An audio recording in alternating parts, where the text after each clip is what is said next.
do you say to Anne's argument? Because that's really the crux of it. Who gets to decide? Is it the woman that, you know, is able to come to her own decisions or what's right for herself and perhaps or even her family at that given time, or essentially taking that right away from her and putting that into the hands of the state? Because you mentioned your personal experience, but some women may also say that actually that was something that they felt that they needed at that particular moment in time.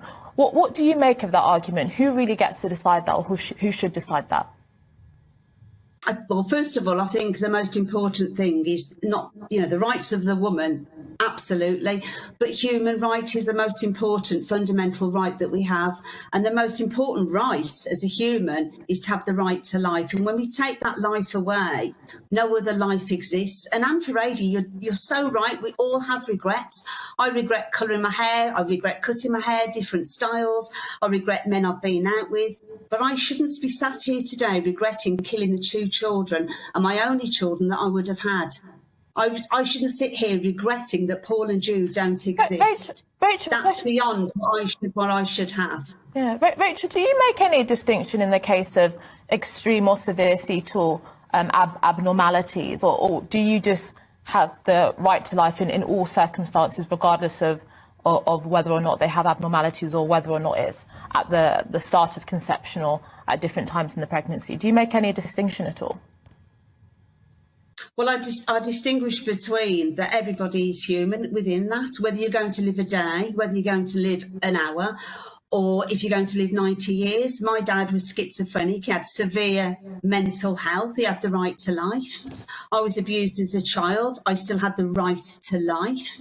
And I know people who have been raped, horrifically raped, and they said when they were offered abortion that it was the second act of violence that was done to them. So I don't think this gives women rights, or it doesn't empower women. At Rachel's Vineyard, when I'm with these women that are massively impacted by abortion and what it's done to them, I always ask them, do you feel empowered now? And they never feel empowered, because an abortion story doesn't start the day you got pregnant.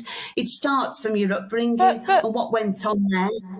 But Rachel, what about the alternative, which is forcing women to carry out a pregnancy that they don't want? I mean, because that is really the alternative to what you're saying. Even if individual women may feel down or hurt or traumatized, you might say, from this experience, the alternative is taking away her right to choose the future of her own life. Okay, so, well, pregnancy is a natural progression throughout the months. Nobody's forcing. When we use the word force, it's like I'm locking somebody in a room for 9 months. What we need to do is empower women, that women that are in crisis pregnancy should be offered alternatives. There are so many alternatives out there other than killing their child. And on a personal note, I had a problem. I was pregnant and I didn't want to be a mum.